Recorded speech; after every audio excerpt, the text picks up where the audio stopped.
Good afternoon and welcome to the Society of Wetland Scientists' 8th webinar of 2021 entitled Integrating Wetlands into Holistic Nature-Based Planning Projects, which will be presented by Jillian Davies, Sebastian Gutwein, and Jim Newman. My name is Loretta Battaglia and I'm pleased to moderate this webinar.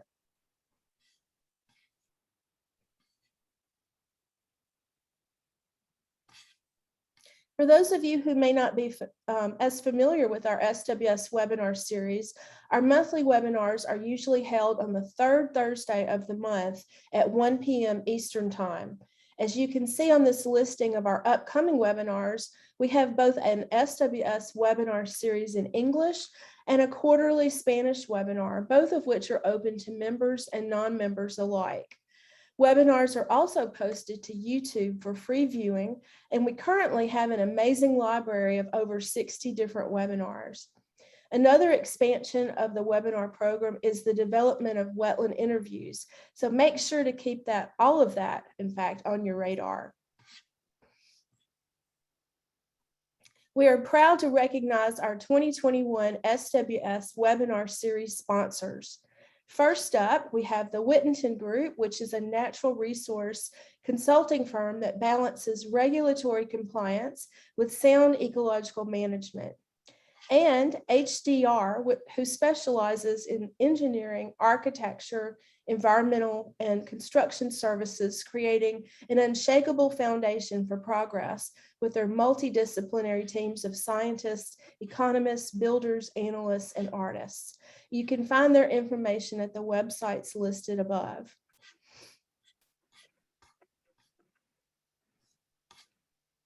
Next, we'd like to recognize In Situ.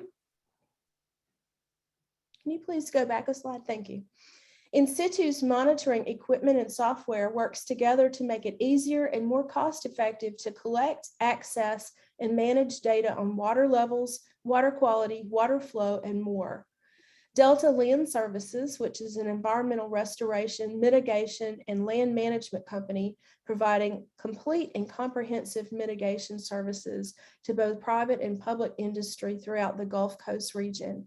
And lastly, WildNote, which is a field data collection app for environmental professionals that streamlines the process of collecting, managing, and reporting environmental data so you can work smarter, not harder. Please visit, like, and follow our 2021 SWS webinar sponsors.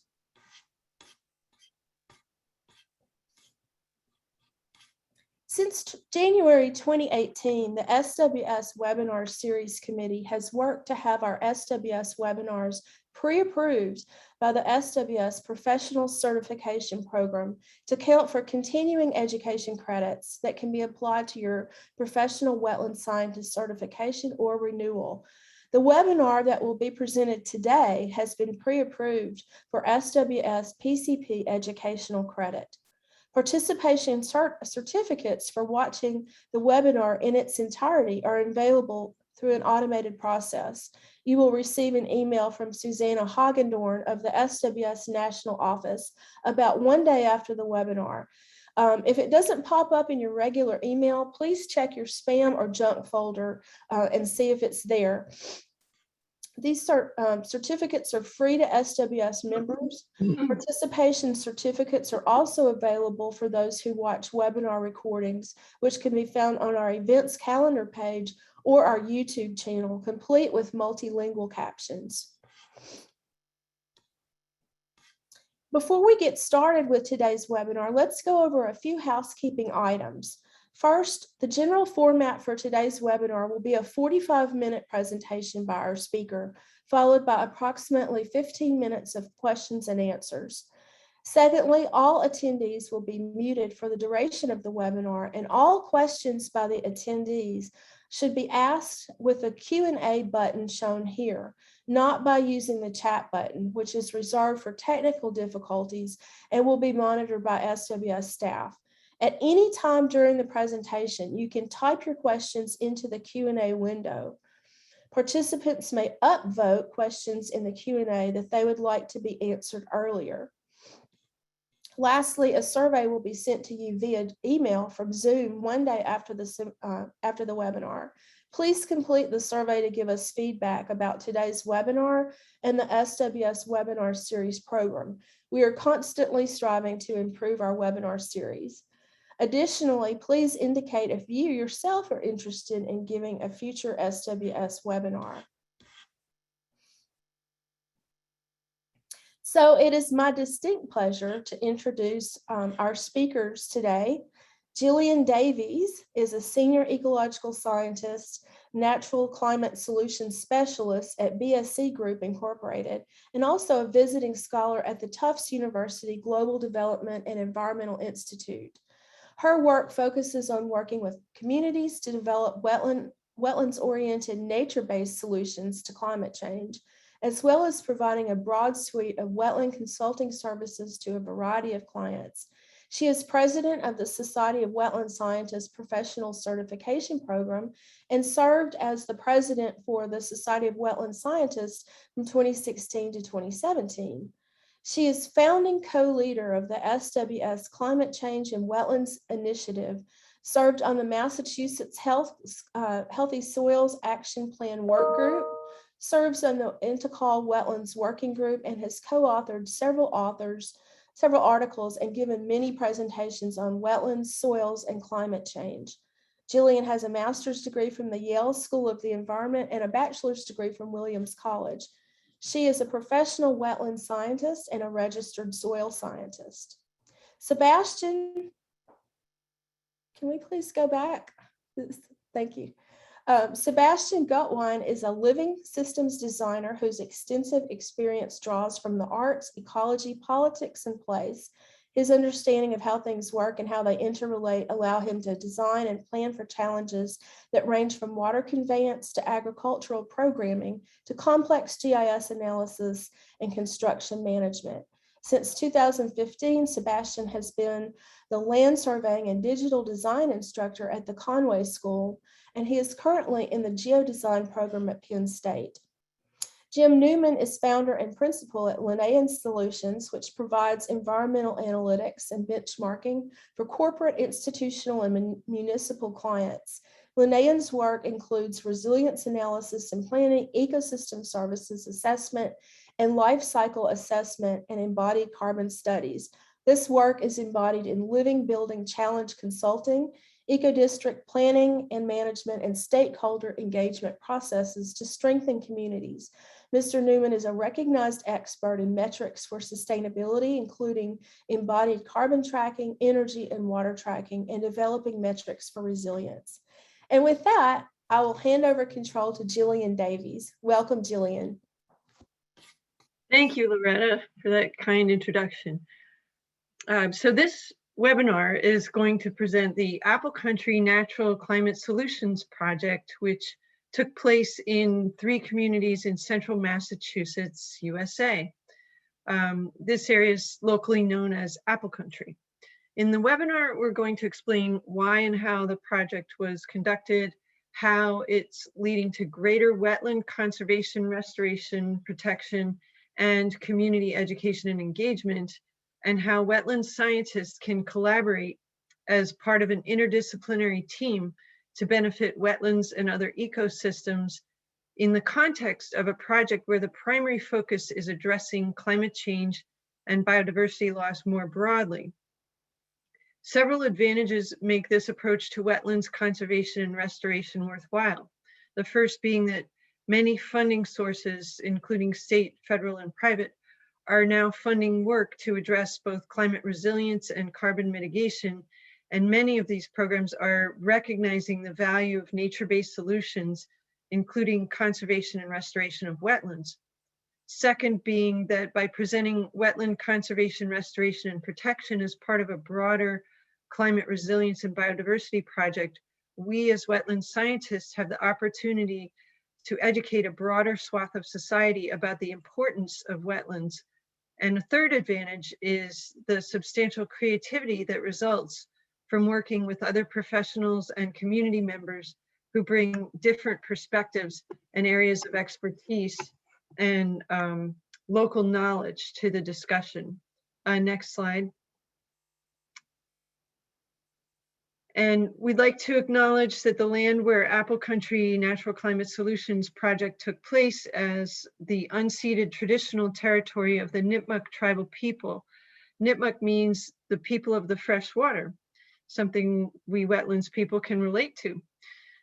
Faced with the dual challenges of climate change and biodiversity loss, we encourage and endeavor to seek collaboration with the Nipmucs and other indigenous people to work towards enhancing climate resilience and supporting biodiversity, consistent with the holistic and reciprocal relationship that indigenous people traditionally maintain with nature. Next slide. And we also would like to acknowledge the contributions to our health and well-being from the Apple Country forests, wetlands, meadows, farms, open spaces, and biodiversity, including the people of Apple Country.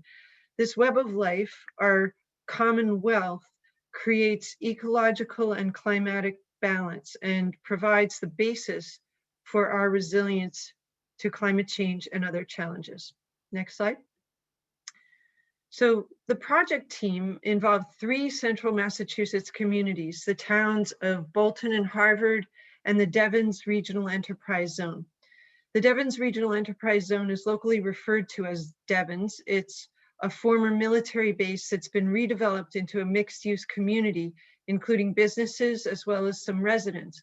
Bolton and Harvard are a mix of suburban and rural lands with significant forests, wetlands, farmland, and orchards.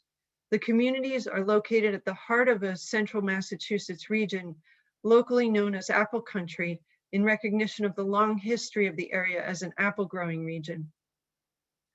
They're inland communities located in the headwaters of 3 watersheds. The consulting team is comprised of BSC Group, Linnaean Solutions, Regenerative Design Group, and Woodwell Climate Research Center. Linnaean Solutions and Regenerative Design Group were lead authors for the soon-to-be-released Massachusetts Healthy Soils Action Plan and are experienced in climate action planning, community engagement, regenerative agriculture, and landscape design that integrates healthy ecological function with social health. Jim Newman from Linnaean Solutions and Sebastian Gutwein from Regenerative Design Group are co-presenting with me today. Dr. Richard Birdsey, a forest ecologist from the Woodwell Climate Research Center, provided the team with expertise on forests and climate change, particularly greenhouse gas assessment for forests.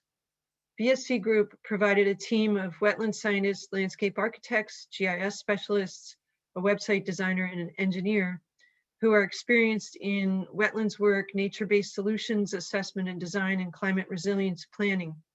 As you can see, we had the good fortune to be able to draw on a very wide range of professional expertise, as well as extensive local knowledge from the 3 communities, and also a variety of regional stakeholders that included the County Soil Conservation Service, Massachusetts Audubon Society, Councils on Aging, the United Native American Cultural Center, a local high school, local climate action groups, land trusts, and others. The project was funded through the Massachusetts Municipal Vulnerability Preparedness Program, a state-funded grant program that provides $10 million annually to Massachusetts municipalities to engage in planning and implementation of projects to increase their resilience to climate change.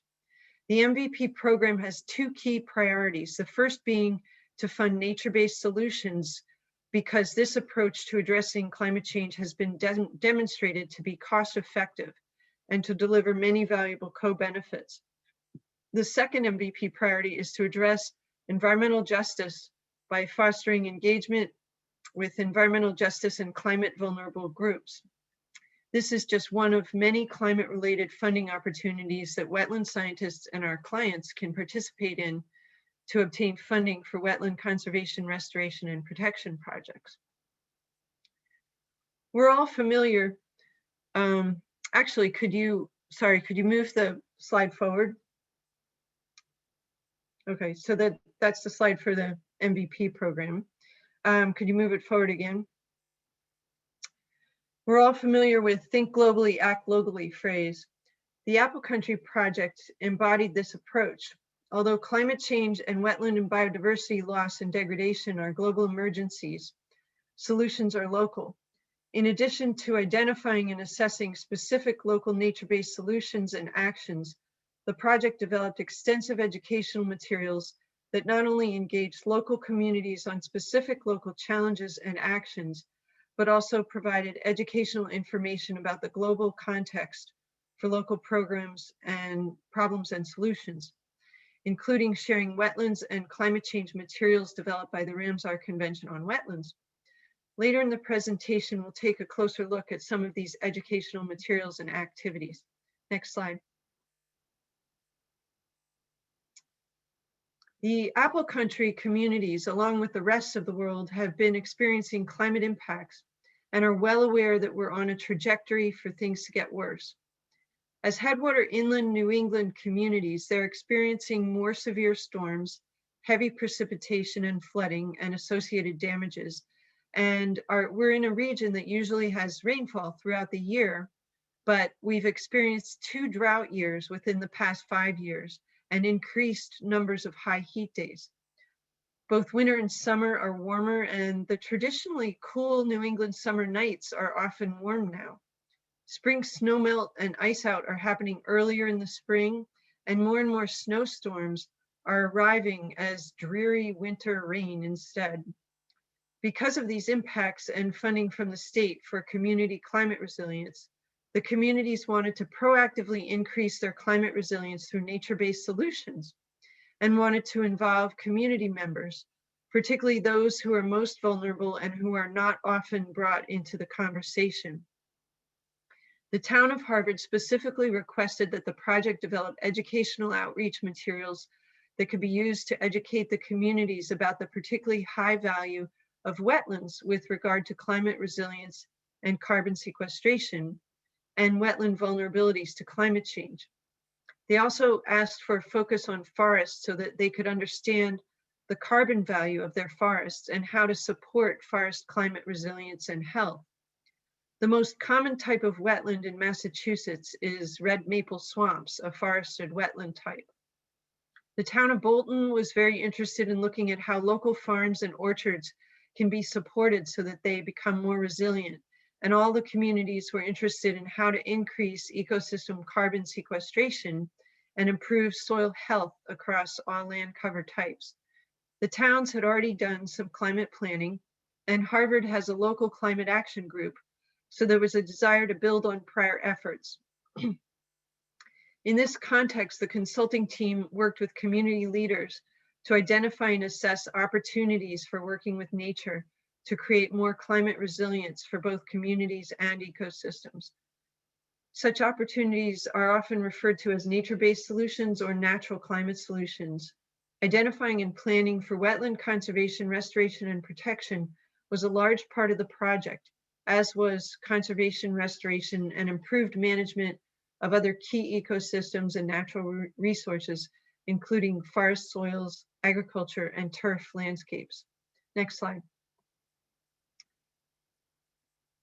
The overarching goal of the project was to create climate resilience and increased ecosystem carbon storage through a community-driven process in which nature-based solutions, including both site-specific conservation and restoration projects and recommendations for improved land management practices and regulatory changes, were identified and then prioritized so that communities are positioned to implement project recommendations as continued funding becomes available, as well as the goals of putting a spotlight on wetlands and significant education and community outreach, and using the project as a replicable model for other communities. Next slide. A first step in the project was to conduct a desktop analysis and mapping effort. As part of that effort, data tables provided by a Massachusetts climate website, resilientma.org, allowed us to convert downscaled watershed climate projection data into a user-friendly infographic for the general public. And we use this as a tool to discuss anticipated changes in climate in the local communities and to understand anticipated climate impacts at the local level. Next slide. Also, as part of the first step, we engaged in an extensive mapping effort which started with mapping of standard natural resources such as floodplains, wetlands, and open space.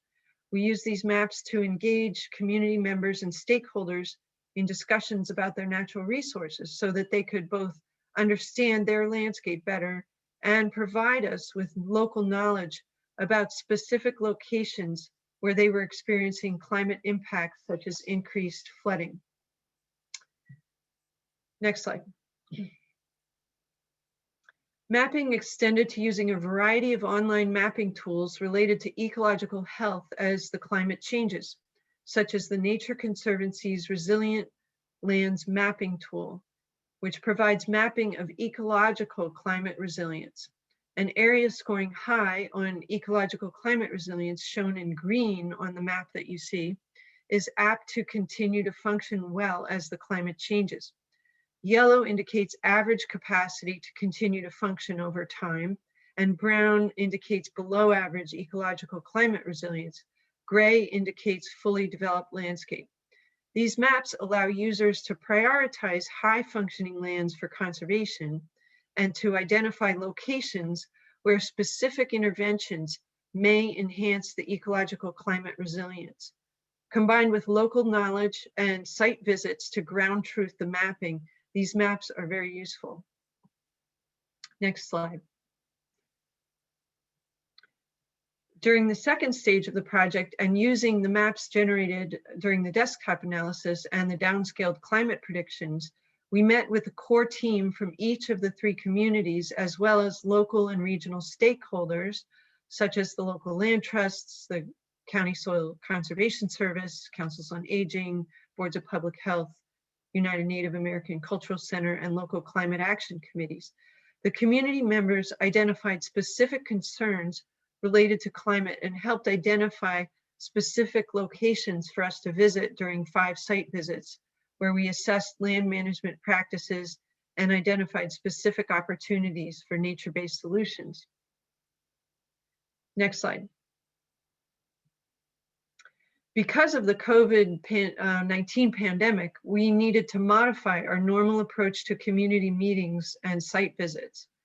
We held all of the community meetings on Zoom and limited the site walks to a small number of masked and socially distanced people, as shown in the picture here.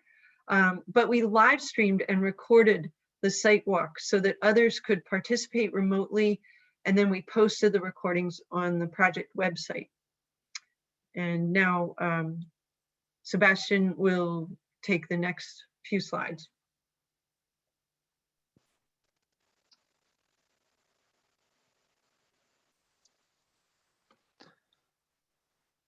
Hello, thank you, Jillian, for that great introduction. So I was part of the team, regenerative design group, who did the Healthy Soils Action Plan, and Jillian was an amazing advisor on that, the wetlands, and Jim Newman also helped with that. And we were brought into Apple Country, and we were able to really find a place where we could really focus on, okay, what does that mean? What does all the Healthy Soils Action Plan stuff we were doing mean for a particular set of towns? So for Apple Country in this case. And the first thing we did is we looked at the pretty amazing land cover data set that Massachusetts has.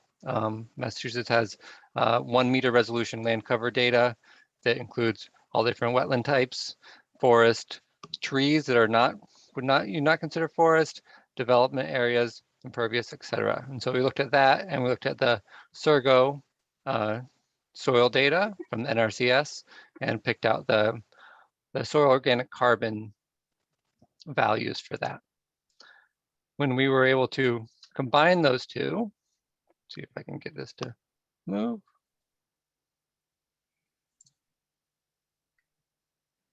Oh, too fast.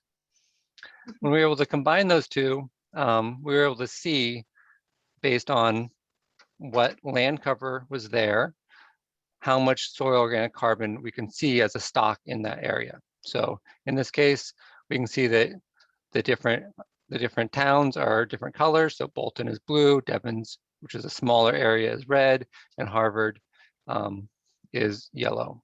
And we can see that the majority of the carbon stocks were in the forested areas, which isn't surprising because it, it's almost 50% of the area. And second, the second largest and really the two dominant were the wetlands, which is also not surprising, as wetland scientists know. They have a lot of carbon in them, but it is only 17% of the area, so it's a disproportionate amount of soil organic carbon. And we can see that by looking at the average soil carbon stocks per acre. So in this case, you can see that the wetlands, we're looking at 175 metric tons of soil organic carbon per acre, compared to forest at closer to 100 or 75. And so that gives us a sense of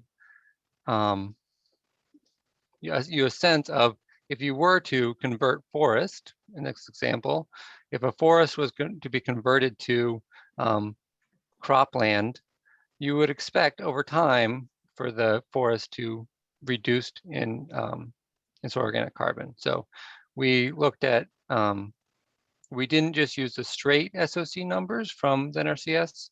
We looked at the PDON that was associated with, and we used the rapid carbon data assessment that was also done by the NRCS to determine what the soil organic carbon would look like underneath each specific land cover. And so here you can see that, so the key takeaways are forests, wetlands, and trees are really the key high density carbon areas. And then the question becomes, okay, from a town's perspective, what do we do with that data? What's important about that data?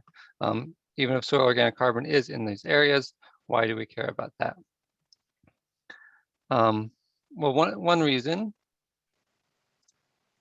is that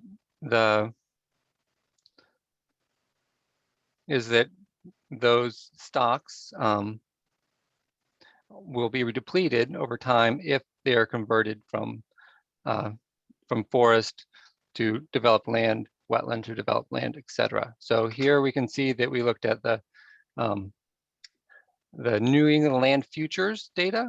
So the New England Land Futures project was a project to do different scenarios of development in New England. So because Apple Country is located outside of Boston, is expected to have a high development pressure over the next 30 years. So this is, we were looking at a horizon of 2050. So according to that assessment, they were expecting around 50 acres a year of forest loss in Apple Country, and 5 acres a year of wetland loss. So as a result of that, each year we can expect,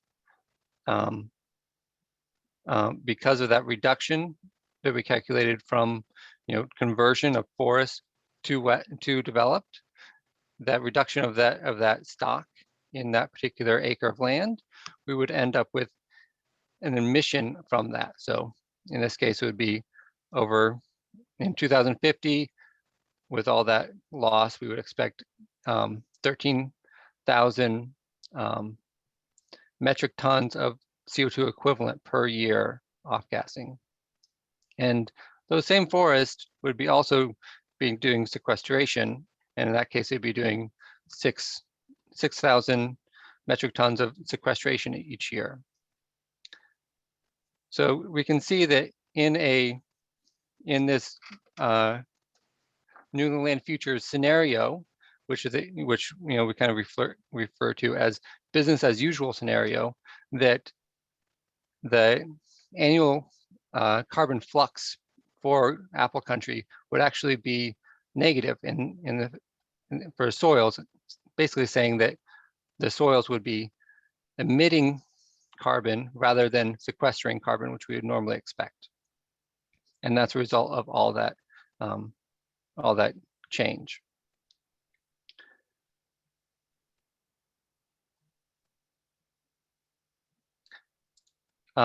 That's not going to be the case in all scenarios.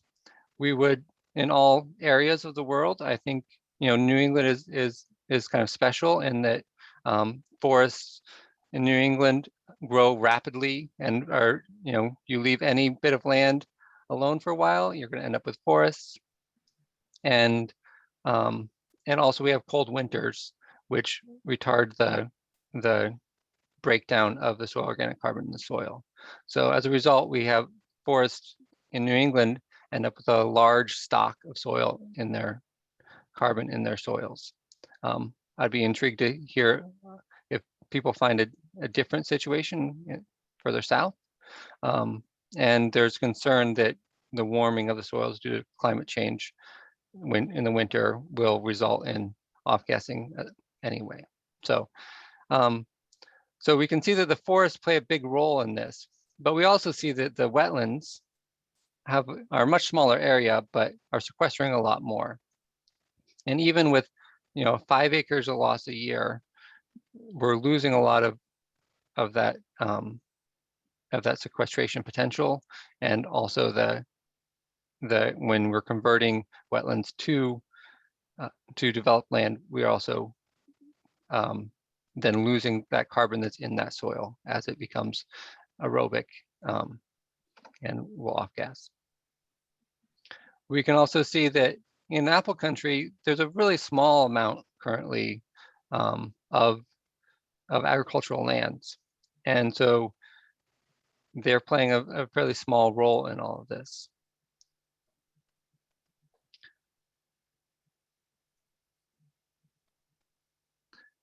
In addition to our work of looking at the soil organic carbon, the Woodwell Institute looked at the above ground biomass and the sequestration of that. And so when they were looking at that, they found that the undisturbed forest was sequestering. So in this, different than the previous graph, negative in this one means sequestration.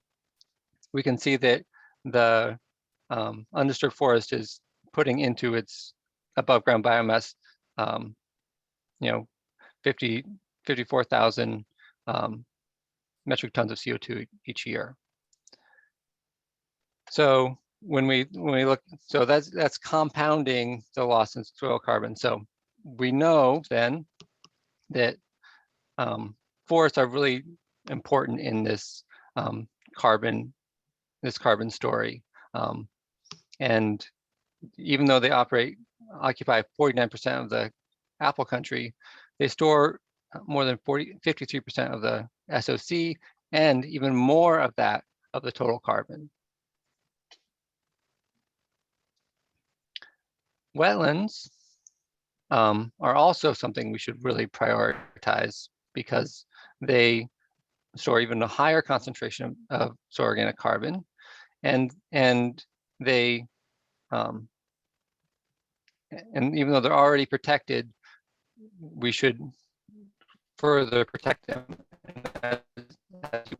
So they occupy 16% of the land and 27% of the SOC.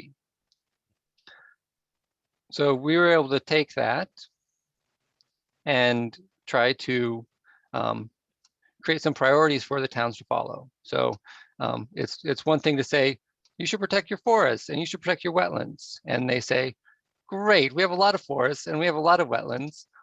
Can you tell us more about where we should be protecting those things? And we said, you should protect all your wetlands. And we said, if you have to choose as forests, we would say you should protect all your forests, but if you have to choose, we feel like you should do the forests that have the highest soil organic carbon in their soils. So we took those ratios and looked at we said, okay, for the highest soil conservation value, we're going to say, if it's wetlands, it's high soil conservation value. If it has over 80 metric tons per acre, it's going to have a high soil conservation value. And those are all your dark green areas here. We then did a similar process and looked at moderate soil conservation value. And they said, okay, if it's if it's forest and it's over 60 tons per acre, you should conserve that. And then we were wondering, are there places that have that don't currently have high soil organic carbon, but we feel like they could return to that area? And so that value. So those are our soil regeneration values. So those were all areas that had historic land use that reduce soil organic carbon, such as turf, agriculture, etc. So the orange areas are those areas that we feel like the town could prioritize to rehabilitate that soil organic carbon. Here in the lower section, you can see there's a big orange spot, and that's the largest orchard area that's still in apple country. At one point, apple country, as the name suggests, was really dominated by apple orchards.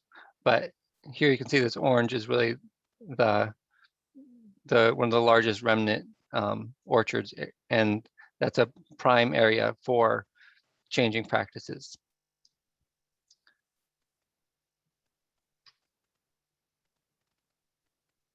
Another thing that we would have, if we could have found data on that, would have been, we would have prioritized regenerating converted wetlands. I think as from some of the research we did, converting wetlands, previous wetland soils back to wetlands is theoretically less of a problem than replicating a wetland as far as greenhouse gases are concerned.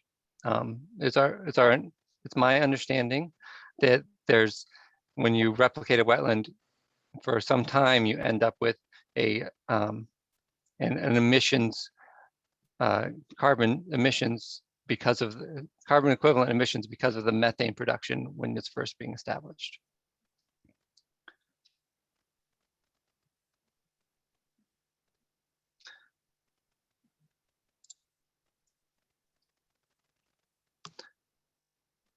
So as wetland scientists know, we shouldn't just say wetlands are only important because they have carbon.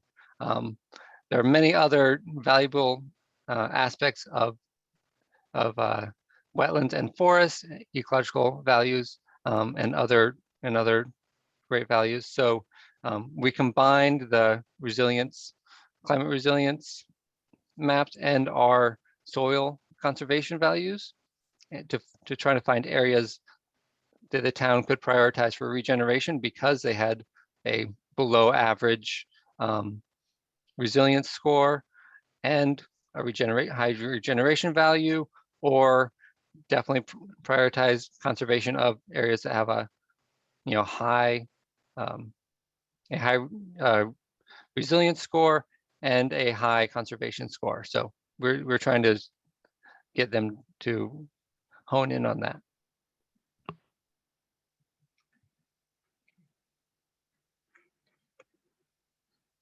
So I think I do the next one. Okay, great.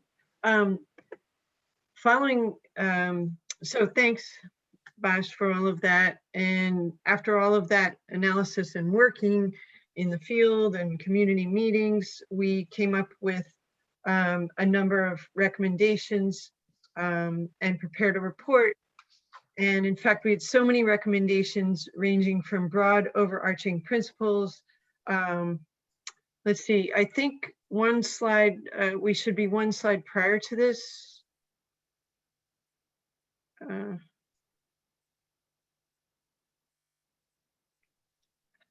Yeah, there we go. There's the beginning of the recommendation. So we need to prioritize them in a way that they would not be overwhelming to the communities. Broadly speaking, the recommendations fell into a few main categories. The top recommendation was to avoid conversion of natural systems such as wetlands, forests, soils, and farmland to development, and to use the work products of this project to identify the most climate significant lands for conservation. And these tend to be areas with high soil carbon and high biomass carbon, such as wetlands and forests, including forested wetlands, of course. And I just wanted to comment on the mapping, which was one of the things, by having all these different disciplines and expertise working together, we found that the land use maps define wetlands as wetlands that are not forested. And so on those land use maps, forested wetlands were actually counted as forest. And then on the soils mapping, the soils that the area considered wetland included forested wetlands because they also have high carbon soils. So we had to work that out. That was one of the things that we worked out as we went along. And then climate, back to the recommendations, climate resilience and carbon storage gains could also be made through a variety of restoration projects, including restoring stream connectivity, which involves a lot of wetland restoration.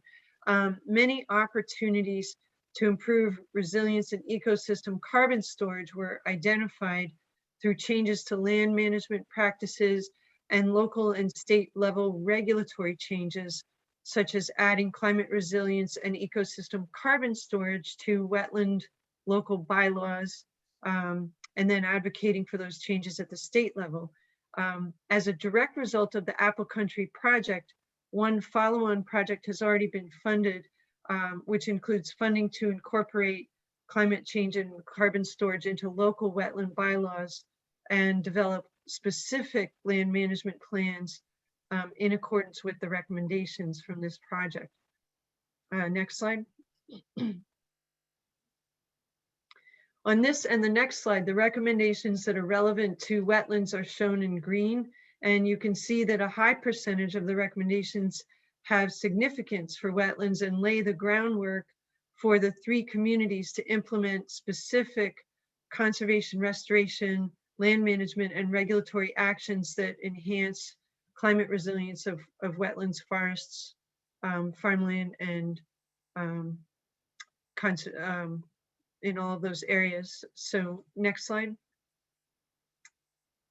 And this slide shows some of the priorities for restoration, and you can see that most of them pertain to wetlands, including reforestation and restoring forested riparian corridors and stream and river crossings, etc. Next slide. And here were some of the recommendations pertaining to land management that address bylaw revisions, and then specific species management practices like reducing invasive species, focusing on climate adapted species that will do well as time goes forward, and protecting threatened native species, and then conducting a lot of community education and participation. Next slide. When we were conducting site visits, I think we did over 40 different site visits across Apple Country, and this photo is of one of them, as it was when we visited it last December. And then the other photo is a graphical representation of the kind of restoration that could happen to make the area more climate resilient. This area is bounded by 2 very busy roads, but on another side that's not shown in the photo, it is immediately adjacent to the Nashua River, and restoration of the edge along the river could include wetland and floodplain restoration, and then there could be tree planting and stormwater bioswale installation along the road to protect and buffer the area, and then make it more accessible for people by putting in a walking trail. Next slide. And the former military base in Devens has an abandoned airfield, and the community is planning to use that area for economic development. And we wanted to present to them a way, well, yes, you can maybe use some of the land for economic development, but it also represents a really great opportunity for ecological restoration, removal of paved surfaces, reforestation, wetland creation, that sort of thing. And that will enhance the climate resiliency of the larger community. Next slide. So organizing and prioritizing all of the myriad of recommendations was a substantial task in the report preparation phase. And don't worry about being able to read the specifics on this slide. I wanted to I'll just explain how we organize the information. The column on the left lists a number of very specific nature-based solutions or nature-based projects that could be done, such as putting in a pocket forest, putting in pollinator hedgerow or meadow, or improving stream connectivity, daylighting a stream, wetland restoration, those types of invasive species management. So that's the list on the left side of the spreadsheet. Going across the top are each of the specific locations that we visited in the town of Harvard. And then in the table itself, the different interventions are ranked for their value. So blue means good, green is better, and that orangish color is best. And that allows the communities to focus in with money that they're able to obtain for projects on the best projects. But it's not just which project is best, it's which project is actually feasible. So we did a feasibility assessment as well and categorized those as low, medium, and high. So you might want to prioritize the projects that are valued as the best and have high feasibility. So you can use the chart and look for the words on the chart say either low, medium, or high. So that's how you would use this chart. Next slide, please. And along with the chart, each location that we visited comes with a sheet like this that is shows the aerial photo of the general area and then a streetscape version. And then on the left is a list of the potential projects that could be done in that area, and they're numbered, and those numbers appear on the photo, so you know where you could, well, where exactly would we do shrubland heath management restoration? Where exactly can we pull out some impervious paving and put in pervious parking or walking areas instead? Next slide. And that's all really great, but if you are a town, town administrators or volunteers, you may still need some more additional support and guidance on deciding about these projects. And so we created a series of memorandum, and each nature-based solution intervention comes with a specific memorandum that gives a thumbnail scope. And again, don't worry about trying to read the fine print here. The page on the left side says river or pond bank revegetation. So it gives the community a thumbnail scope of what would that entail to do that, and also provides an order of magnitude cost estimate. And that's just, they may look at this and say, well, does it cost $5,000? Does it cost $25,000? Does it cost $100,000? And it will give them an order of magnitude so they understand what kind of grant opportunity would match to which type of project. And then they might need some more help besides that. So on the right side is another memo that we provided that outlines just a really general project planning process. What are the steps you need to go through to plan your project? And then what they have to think about permit applications. So what are, there's a kind of a checklist of permits you need to make sure that your project has from that list the permits that it actually needs to have, and you don't miss something. So that's what we provided to them. Next slide. And then we made a project website where just about all of the products from the project are located and easily accessible to community citizens, leaders, everyone. And this is the homepage for the website. Next slide. The website has a data viewer on it with data layers for all the mapping we did. We did a massive amount of mapping, and people can just go right to the website and the data viewer and play around with those data layers and understand their community better, understand their natural resources better, where the opportunities are, etc. And those little multicolored boxes that you see all over, those are all the locations that we visited during our site visits. Next slide.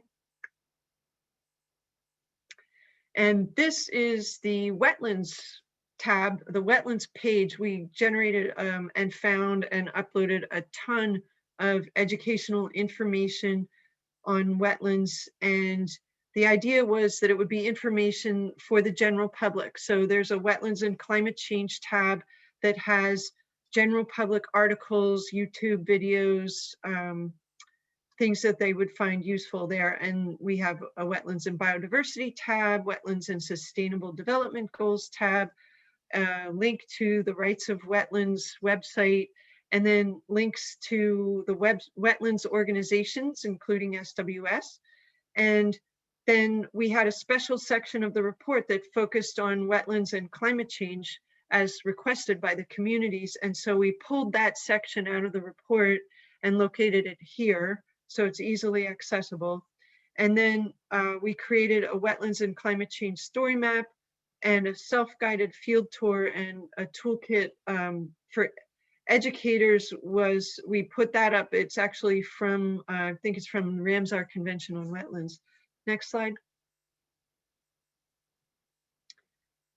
And this is just sort of the beginning of the wetlands and climate change story map. And this story map allows people to access the information that's in the wetlands and climate change report, but in a much more user-friendly format with pretty photographs. And then they can either read a little text blurb, or if they'd rather listen to it or play it for their children, they can listen to a recording of the information. Next slide. And one of the, with the pandemic, it's been really hard for everybody, and we've all had to adapt and adjust.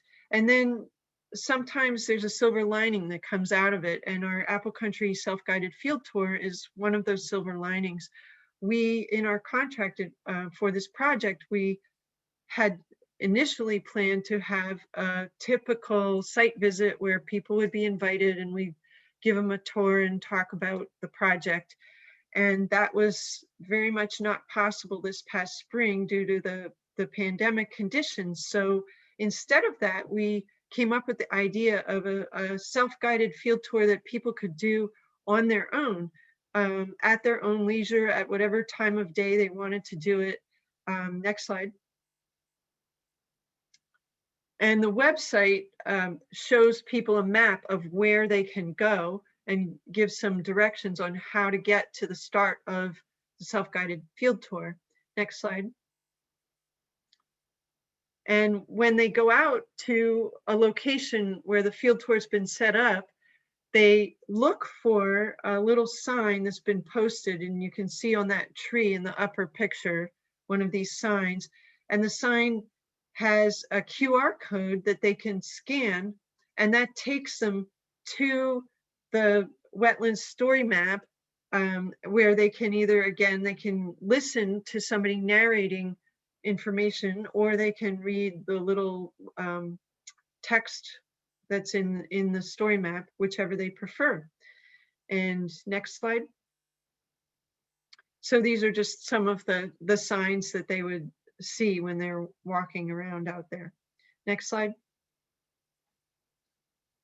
And then finally, we had a project story tab, and we had a story map about the project itself.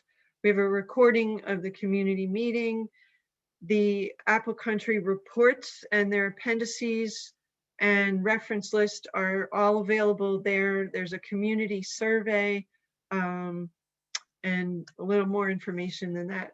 Next slide. And then there's a tab on the far right that says more, because we had so much information, we needed to put the rest of it in one place. And it includes those infographics that I showed earlier in the slide for each of the watersheds. So people can download the watershed level climate projections for their area about how the climate's going to change over the coming century. And then there's some videos from the Woodwell Climate Center. They have some really great YouTube videos for the general public about understanding climate feedback loops. And they have a YouTube video of a discussion between Woodwell Climate Research Center scientists and the Dalai Lama and Greta Thunberg. It's a don't miss. If you haven't seen it, it's a don't miss. And then Healthy Soils Resources and some information from Mass Audubon, including some really great value of nature fact sheets. And so that's a lot of information on the website. The next slide. At the completion of the project, the communities came away with strengthened community bonds and clarity regarding what they need to do to increase their climate resilience and ecosystem carbon sequestration. New community voices became part of the climate discussion, and the communities collaborated across town boundaries. They've decided to continue to work together on future climate projects, and they came away with project reports, mapping, educational materials, a website, and a permanent self-guided field tour that allows them to understand their climate vulnerabilities and opportunities to create resilience and to share this understanding widely with the general public. And now they have prioritized action lists, which they're already implementing those as that first project has received funding, and it's going to be starting in the next few weeks. And we'd love to answer questions, and if anybody has questions. Julian, let me, hi, this is Jim Newman. Let me bring a couple of questions up that have come up. One of them, I'll remind you to go ahead and post them in the Q&A section, but there's a question about what changes to regulations have come out of this work so far. And the answer is that we just finished it. Not much yet, but there are three things going on. One is we have this project that Jillian was just talking about, which is specifically writing changes to wetlands regulations and some other development guidelines. And we have suggested a number of regulatory changes to the towns, which are being taken up. It's, it's not an immediate process. There's another question, which sort of falls in the same category from Brock, that says, outside of conservation easements and deed restrictions, how can restored wetland areas be further protected? And so, Jillian, that might be a good one for you. Yeah, sure. So how can restored wetland areas be further protected outside of easements and deed restrictions? We are really lucky in Massachusetts in that we have very strong wetlands protection regulations.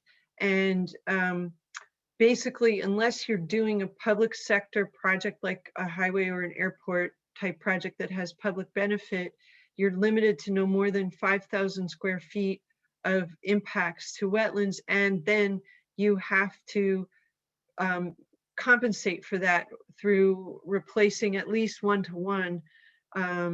So we do have fewer wetland impacts than many places in the world. There are also federal protections that's a whole nother story. But what we'd like to do, and then towns and cities, Massachusetts is one of the states that has home rule and that allows communities to be more protective of natural resources than the state. They cannot be less protective than the state, but they can be more protective.